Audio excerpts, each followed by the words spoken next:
Sometimes I think about how one impulsive decision ended up completely shifting my thoughts on creativity, and it all started with this one Pokemon game. Content creation is in an interesting place right now, where everything feels hyper-optimized. This is how you trick the audience into getting the most retention. Slap on those bouncy subtitles to keep the viewer engaged. If you do the most insane challenges, it will be the best video ever. Gaming videos, my preferred niche, aren't even immune to this. And as both a creator and viewer, I'm growing tired of it. There's a certain point where the most optimized videos end up feeling the least human. I miss the simplicity, the sometimes messy, and most importantly, the authenticity. That's how I got into YouTube in the first place. While I still admire ambitious and polished videos, my favorites tend to just be regular people talking about what they love, with no extra frills. No one can tell you how creative pressure feels until you experience it for yourself. It's also called burnout. I've learned a lot about editing since I started making videos, and I'm incredibly grateful for that experience. And I'm even more grateful for those who enjoyed watching whatever I made.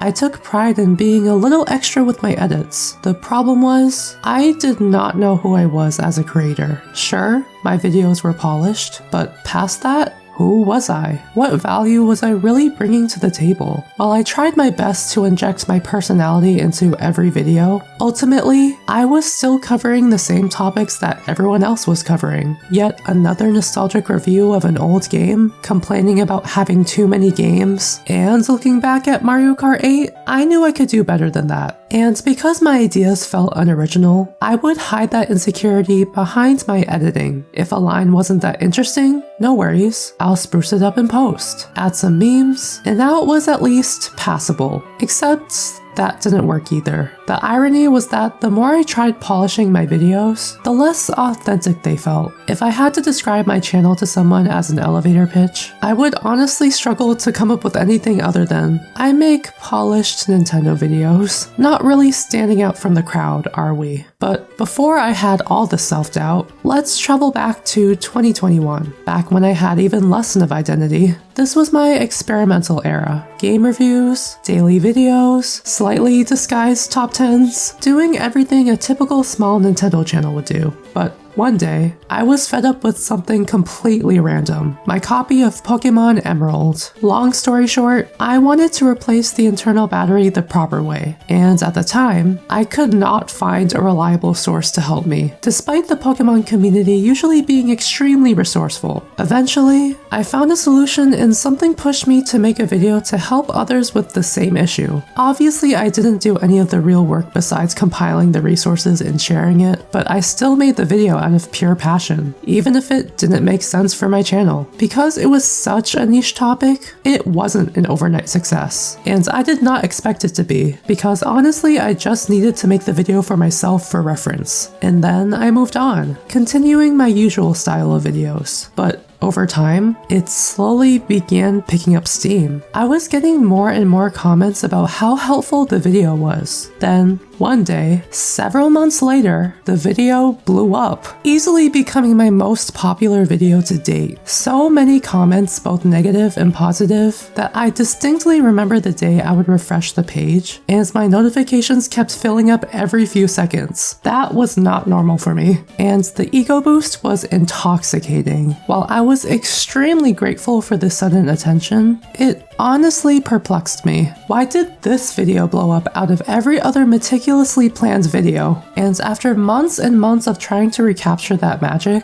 I think I finally figured it out. It blew up not just because it was a video about Pokemon, not just because tutorial videos are evergreen content or whatever, but because I inadvertently provided value. That's the key word. Value. I was genuinely passionate about something, and I think people saw it in the video. It was not my best editing, but people still watched it. Compare that to a video I made about Mario Kart 8's final wave of DLC, cause I thought it would be a safe idea, and I think you can see the issue. No amount of editing will fix a mediocre idea, especially if 100 other people already made a better version of it. People can tell when you're just playing it safe. Trying to figure out what makes your content worthy is not the easiest thing to do, you have to go through the process of being an imitation of your inspiration until you can figure out what makes you different. While I tried my best to make my videos my own, I relied on fancy editing as a crutch to mask the fact that my ideas weren't that exciting to me, which became a real problem. I wasted so much time polishing everything. For what? What really was the point if I didn't feel confident in my idea in the first place? All of this to say, I needed to seriously reconsider what I had to bring to the table. I had to ask myself this honest question: what can I do that makes me stand out for who I am? Because making okay Nintendo videos is not gonna cut it. Now, someone who is just interested in growth would tell me to replicate the Gen 3 battery video over and over again, probably dive into more obscure Pokemon topics to really maximize my chances of growing, but personally, I don't think that's a route I want to take. The true lesson I learned from that random impulsive video was to trust your gut. If you feel the need to share something, make it, even if it doesn't make sense for the algorithm. I started making videos because I was inspired by a YouTuber who was also known for fancy editing, and while emulating my inspiration helped me learn the ropes, I feel myself starting to outgrow that, which is honestly freeing. Since that video took off, I've tried and failed multiple times to carve out my channel's identity, but eventually I came to this realization. Anyone can copy challenges, ideas, and concepts, but what is something people can't replicate? Stories. I'm talking about personal stories that you love telling people for years. As I looked back at my channel, the common thread throughout all my videos wasn't just talking about Nintendo games. Within all the fancy edits and constant sound effects were genuine hyper-specific stories about various games I owned. Those were always my favorite parts. Not only that, I always loved hearing other people's stories about those same games I played. Everyone's games and consoles have interesting stories behind them. Did they snag it from a garage sale? Did they finally bite the bullet and splurge a little? Did they steal it from little Timmy? I want to know. And I don't feel like people talk about those stories enough. They tend to just talk about how good or bad the game is. In my case, this copy of Emerald is a hand-me-down from my sister many years ago. And thank God, because you will not catch me paying triple digits for megabytes of data. It's a little worse for wear because I didn't know how to properly replace the battery, hence why I made the video in the first place. But this copy is especially treasured because it was the catalyst of trusting my gut. And that's the new direction I'm taking. I want to remove all the excess I've built for myself and focus on the idea first and foremost. I felt the most comfortable sharing little anecdotes that helped my videos feel like my videos. Because, like I've said before, I'm tired of trying to blend into the overproduced, in-your-face content. I love watching simple yet engaging videos, so why not embody that? Could this count as me wanting to do less work? Absolutely, but it's with a purpose. I don't want to overwork myself to a point where I don't even believe in my own videos anymore. And it's because of the current pressure to do more and more. Not everyone can do that, and I don't have to. Sometimes all you need is a good story and a microphone. I just want to share more of myself through games instead of yet another review or retrospective. So if you're out there also wanting to make a creative change, my message to you is to listen to that call, despite what the trends say, because you won't know until you try it. Removing all the fancy editing is a scary step for me, but it also means I'm finally willing to go against the grain and just make whatever I want to make. You can try to copy stats, but you can't replicate creativity. There's a time and place for fancy editing, but I want to be known for more than that. I want to be known for me and my stories, without the fluff, and I hope you'll stick around to listen.